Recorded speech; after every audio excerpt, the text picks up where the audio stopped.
هوية خير بالد رأي خير كيبان عيني من قرية سلو قوي سنكرو متشلو أنا وهذا الدولة بامبرينو إذا ما لنا بريجيديان لنا مقعيله ضرب كل اللي يراهو كوا قرقر اللي يراهو كوا هرم على اللي يراهو مقرن سا هذا روح أنا نسألين كلام مثلا بسم الله الرحمن الرحيم حلواني كسر دو إذا عدى التلفزيون كبريجا مرة حكاية ما جنينا ورئيس كان قروح بدل له نع كلية لنا نقعد بشيء وحاربنا إن الرماد لو رحكا ودينه الحالة سياسية دولك كوا هذا تاجن وحياة في الكرو مركز اللبات وحاشر حد قدنا نسي صح حالة هالك سوماليا هالك إمريسو iyo waliba sidoo kale dareenkaaga waxa uu yahay marka laga hadlayo arimaha taagan ee doorashooyinka si aad aragtaa وما سنت هذا وما سنت نكون دلك ده وحوي واحد وقتها مكوش شجايو دلك دورشوا يعني محوها أيامها نودن وبلاها نودن سوديارين هاي ولينا دورشة دي مدعين محوها خلافيو باكرة يعني دولة إيو maamul gobollada qaarkood iyo dad sharaxan oo madaxweyne u sharaxan wayna dhacdaayo markastoo doorasho soo dhawaato qayladaas way iska dhacdaa haddana waxaaba ku soo biiray dowladihii waaweynaayo Mareykankii iyo markii doorasho ay imanayso dadku hadda waa tartamayaan oo waxay leeyihiin adiga yaan laga badin marka qolo walba dhinac bay u jeedanaysaa wax waa iska dhamaan doontaa taasi laakiin waxyaalaha la isku hayana anigu ma arko wax weyn inay yihiin waxaan u arkaa in wax laga xallin karo oo maaragtay sahlan ay yihiin wada hadal baa lagu xallin karaa muxuu ahaa martalan madashu waxay qabtaa qodobo ah yani dadaan loo baahnayn inay noqdaan iyo baa laga dhigay muxuu ahaa guddiga doorashooyinka wada hadal dawladdu ha la gasho annagu waxaan sameynay guddi dhexdhexaadina oo aniga iyo muxuu ahaa gudoomiyaha ururka haweenka Dr. Axmed Gaballe iyo hadii la kuuriyay dhalinyaro odayaal dhaqameed suldaamo iyo ogaasiyo ay ku jiraan ganacsato ku jirto waanu aragnay madashu way saragnay waan wada hadalay wixii ay qabeen waa ka soo qoray dawladda ayaa noo hartay oo muxuu ahaa inaan iyada laftigeeda u gudbino طبعا حوجا طاهد باجرته لكن waxaan rajeynayaa in meel wax la isugu geeyo anagu de waxa weeye guddi madax banaan baan nahay wada hadla qoladan waxaan sheeganaysaa dawladda intaan laga sheeganaya dawladda intaan sheeganaysaa marka in la wada fariisto la wada hadlo oo waliba madaxweynayaasha rag ahaan jiray iyo madaxweynaha hadda jiray iyo ay wada hadlaan ra'yi noocaas aan qabnaa baarlamaanka oo ay ahayd inuu door weyn qaato isaga lama hayo waxaan u maleynayaa research buu galay waayo fasax ma aanan qaadan muddo marka inkastoo hadda si sharci ah uusan gudoonku u soo qorin waayo ilaa July baan shaqaynaynay moogtahay 4 bilood mar baan isku jiray arinta marka muxuu ahaa طبعا waxaan rajeynayaa iyaga laftooda baarlamaanku inay shaqadaas wax ka qabtaan hadda meel in wax la isugu keeno hal meel baa loo socdaa waxa loo socdaa dawladnimo Soomaaliyeed waxa loo socdaa muxuu ahaa dawlad awood loo soo noqoto waxa loo socdaa dib u heshiisiin dadka Soomaaliyeed la isku soo celiyo ma garanaysaa waana hadii aan ka xaqo dawladda federaalka waxay magacaawaday guddi doorasho kadib markii heshiis ay wada gaareen maamul goboleedyada iyo dawladda federaalka kii dhacay 17 September waxa lagu heshiiyay in guddi la magacaabo shuruudo iyo maaragtay waxa la soo rogay in waxyaabo kale inta ka horeeyay la soo xaliyay kadibna hawsha lagu galo dawladdu waxa lagu eedeynayaa inay magacaawday guddi ee sanadna kala tashanin oo u badan shaqaale dawladeed kuwa ka tirsan musuqida kuwa ka tirsan fila Soomaaliya aan loo kalsoonaan karin waxyaabaha ay ka shaqeynayaan marka dawladda way ku qaldan tahay soo la sameeyay kara in guddi fiiri aniga hadda guddi madax banaan baan ku jiraa oo dhexdhexaadina maxkamadna maaha meesha waxa yaala oo khalad iyo sax yaa saxan iyo yaa khaldan maaha dadku dad Soomaaliya weeye dawladdu waa dawladda Soomaaliya murashaxiinta odayaasha oo sharaxan bari inay noqdaan baa laga yaabaa marka haddaan iraahno hebelna waa khaldan yahay hebelna ma khaldana hadee waxay noqonaysaa aniga dhexdhexaadintii baan ka baxaya markaas waxaan markaa iikaadi waxa weeye sideeda dawladda talada haysa baa magacawda guddiga doorashada heer federaal heer gobolna waxa soo magacaaba laakiin waxa lagu eedeynaya aan dhameeyo hadii su'aal baa weydiisay waxaan ku sharxayaa sida qoran oo dastuurku yahay mogta waa in dastuurka la raaca dowlad dastuur baa lagu dhaqaaya waxa adigu rabtid ma ama anigu aan rabo garanaysaa dowladdu haddii dastuurka jabiso waa lagu qabsanaya haddii cid kale jabiso maamul goboleedu jabiyaan waa lagu qabsanaya 12 Sebtembar heshiiskii la gaaray annagu xisbiyaan maahan raalli kama aanan ahayn waxaan raalli uga ahayn dalka doorasho xisbi qof iyo coda baa la isu abaabulo aan maal gelin oo meel walba ku tagay dadka Soomaaliyeed xuquuqdooda iyo awoodooda in loo soo celiyo yaa diiday mutaqaan yaa diiday taas waxa jeclaan inaad adiga jawaabto دوادك ده هذه كل سؤال يوديني أنا سؤال بقى كويديني يعني عدي ما أنا بقى كويدين كرا وان واي معه مقطعي وهوي والدي هدي الدي ذي ولا جاي علي حزبي دي يدور الشدي قفي عتك هيد أو قف الصوماليات ودي سؤالين لهيد ولا لا وحلوه الشيء مرك إلا في اليومي وحي الدولة ده يقولون كل شيئين محاها دولة دولية كل شيئين أنا دورشان ربنا ديتي توسك عيد للديدي بدأ هذا دورشان معنا مجاعبد بالله قبيلة وحساب مجاعبنا تو حرمنا يعني دعوة أنا داعس وقتي دي أديت أما تو ويسن جارين وقتي داعي دافته بروبلم ماله بلاقي والقدرة معمول ذي كوري معمول كان عبد الله ما شو معنا الحناش كوري سيدا سوكله وقتي جو دافي وده مركز شيتن كا ولا أقوله لكن ما إلا الرفعه doodeen ana ka dhigan aniga adigu murmayna su'aalo ay weydii su'aalaha markaan kaaga jawaabo mid kale u gudub please waa gartay hal mar sida ugu dhamaan waayo sida adigu jeceshahay mar raba inaan u jawaabo anigu moqto sida ila tahay baan u jawaabaya si wanaagsan waa xilwaana aad ka madalina hadda laakiin marka la eego overall situation ka xaaladda doorashada Soomaaliya xaaladda doorashada marka la eego waxa uu tahay in ma aragtay isku haysto arinta gado iyo gudiga ma aragtay soo magacaabitaanka xilwaanada Soomaaliya خلاف قوي أنا لوضع سمع وقت تاني خلاف يكلوا بدن باكر مركب مثلاً لوضع خلاف وإذا كدولة فيرال إنجليز دول كجدو أو السنين كرو لورجر مدرسة إيو ما بقول هذا ويكهذا إيو حلبان هذا الصوت دورنا إيو كإيمان عندك سومالنا إن الحلين كرو ولا حلين كرا وحلين كرا دستور كين لها كو عيداً كحوق دلك الصومالية meel kastoo jamhuuriyadda dastuurka u fasaxay inuu tago ciidan ajnabi ma garanaysaa haddii ciidan la saarayo dalka laga saarayo kuwa ajnabiga in laga saaro way soo ma garan oo anagu aan la wareegno hawsha dadka Soomaaliyeed laakiin xuduudaha dalka dhan ciidanka jamhuuriyadda Soomaaliya inuu tago way soo ma garan wixii inta ka duwan oo la isku haysto أنا ما أقول لكن عيدا من الصومالية كم إذا تشوجا لما تيجي كرا الصومالية الله يكحيو يوغنديس باتشوجا توبيان باتشوجا فارتشين كلا تشوجا مقرنيسا كواس أنا بحرنا عيدا بأسمي سماع أنا بحر مقطع تسوى عمد أنا ما يجي لكن عندي وحكي قبته الدولة تقولي كوضع هاللون كلا فريستول وضع هالله في السياسة هو هذا المركز وضع هالله مسكحة عقل قلوه هذا مال بحر فيه لكن الدليل هذا نبدل الفريستول هذا نطلع لنا هذا أنا وحنا باقي معها جامعات الصومالية هير فدرال وهير دولة الجبلات بقى هنا أنت تحجليان تذكر الصوماليين أي أطران وحيالها يرير كا ولقوا هذا حل كرا هو هذا اللي قدامنا أنا قدامن شقلا سحب قلنا haddii guddigan hawsha soo dhamaato guddi kale oo barlamaanaan raadinayna in iyaguna ay shaqada wax ka qabtaan si fiican marka waxaad siyaasiyiinta inta badan ay ka hadlayaan dowladda federaalka ciidan ay magaalooyinka ku daabulaysaa ayadoo la tagi karin shabeellooyinka hoose iyo shabeellaha dhexe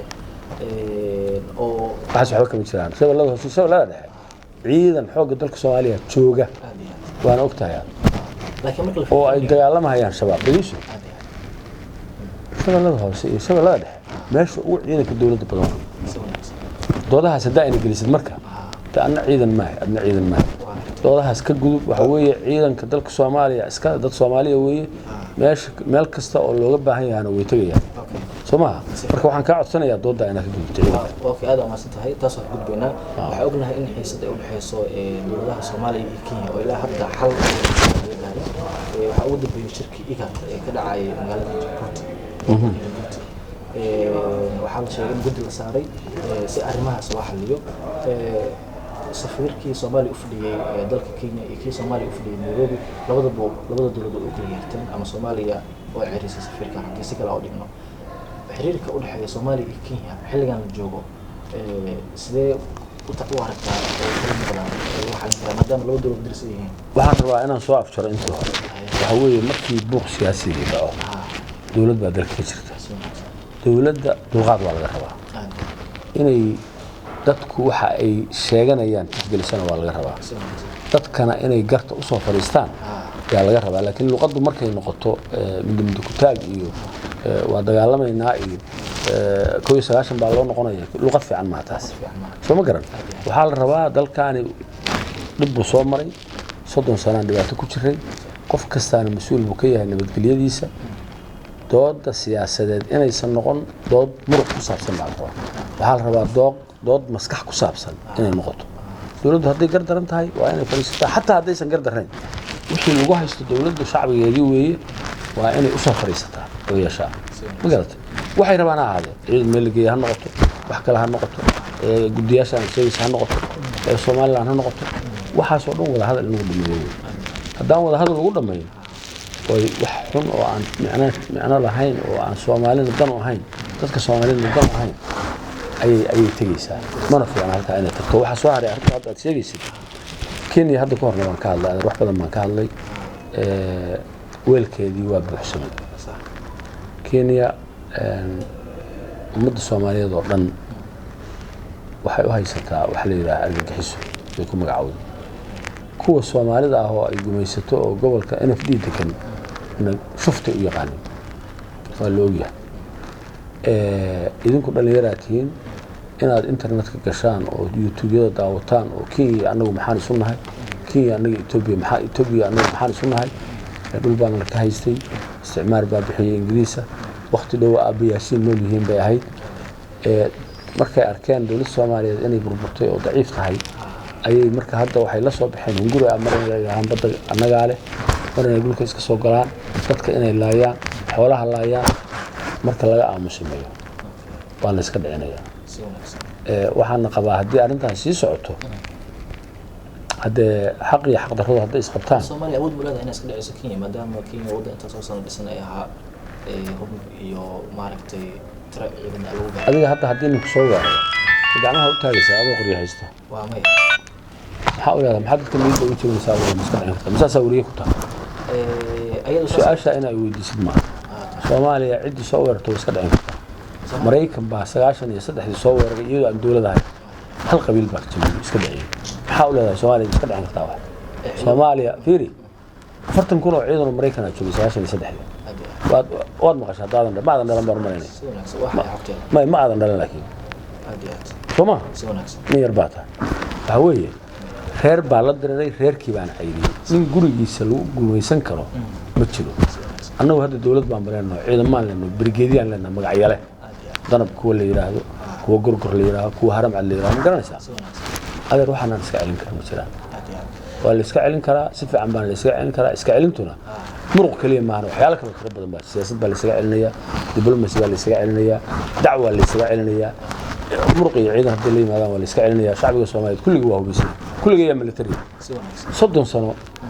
adu marna qori ma qaadan miyaa dhalinyaradii muxuu ahaa koronada iyo kuba ay jirin miyaa gabdhaha iyaga muqaatiliina iska daraya waa hadal hadda Soomaaliya ha fiir waliba waagaas dadku hubka ma wada aqoon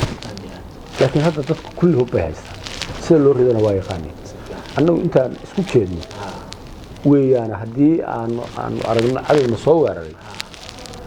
xataa kuwa le waa goosanay oo Soomaali ah baa dagaalka soo galay anuga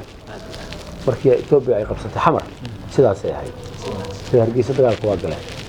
maqlaysaa Soomaalidu dad ehela weeye waayo haddii xamar la qabsado ninka xamar qabsada Hargeysana deyn u meeyo mugta مثلا يعني marka Kenya inta iska celin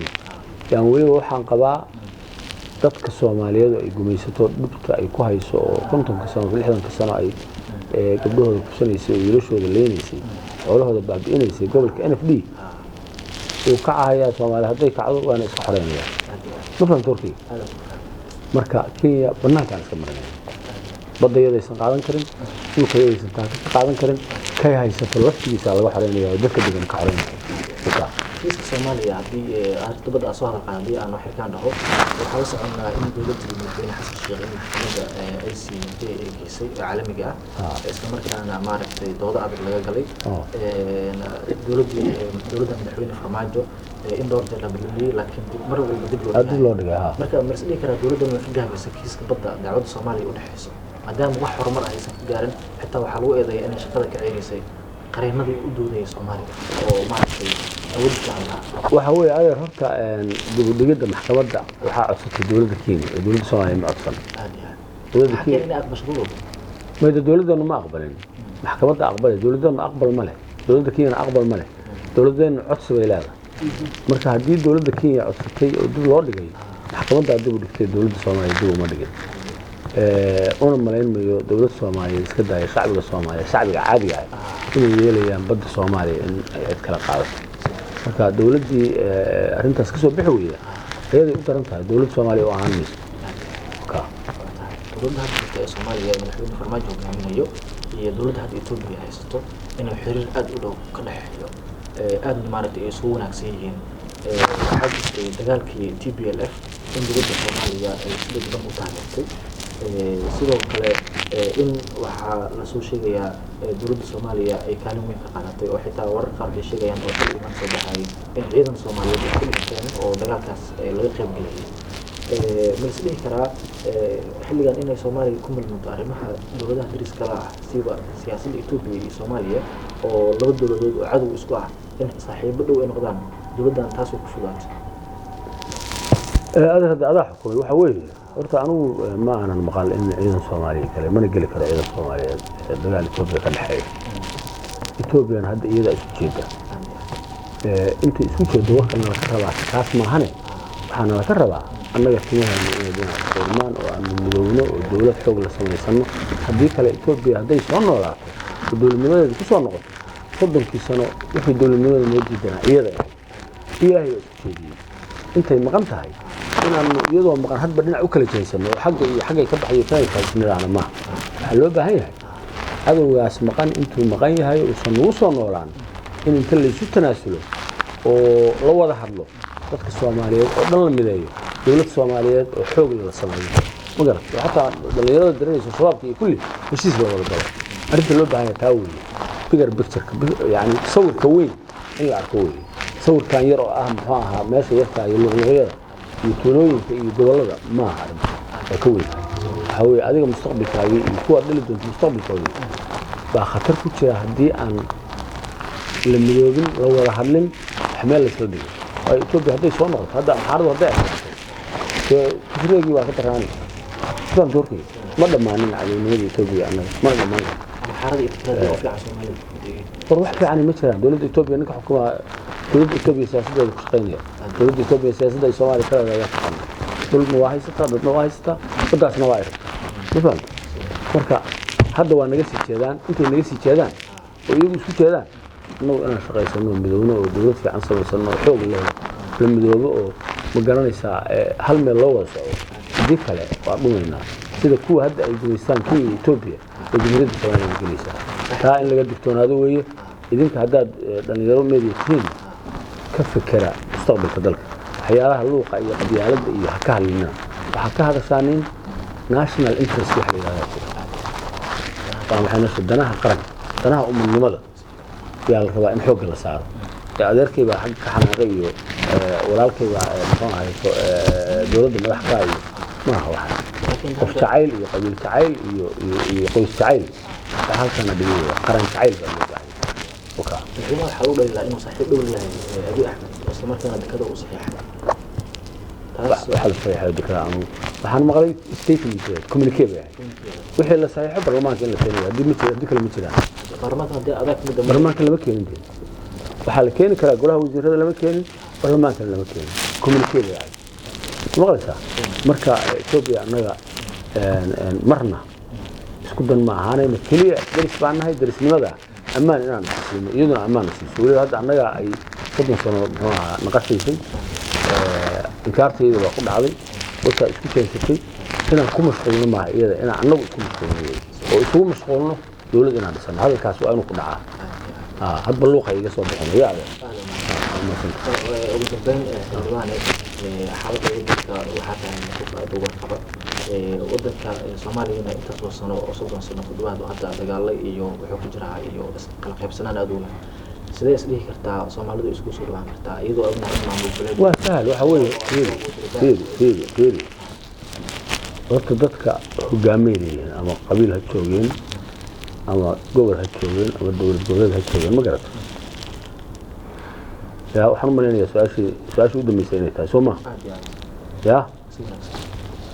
dadka hoggaan bay leeyihiin hoggaanka saxda ahi waa kan hoggaanka bulshada maslaxadeeda ku shaqeeya wey hadduu ku shaqayn waayo hoggaan maaha saas dorkay marka dadka hoggaamada abaa waxaa la rabaa inay mar walbana xiriir leeyihiin wada hadlaan siyaasaddu waa give and take waa qaado oo isii intaan qaado intaan isii tanaasub dadkaasi hadday intaa ku fashilmaan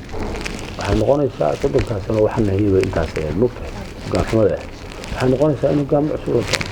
oo dad waxaan garanayaa dadku shacbigana laga rabaa waxa weeye shacabku awoodda isaga ah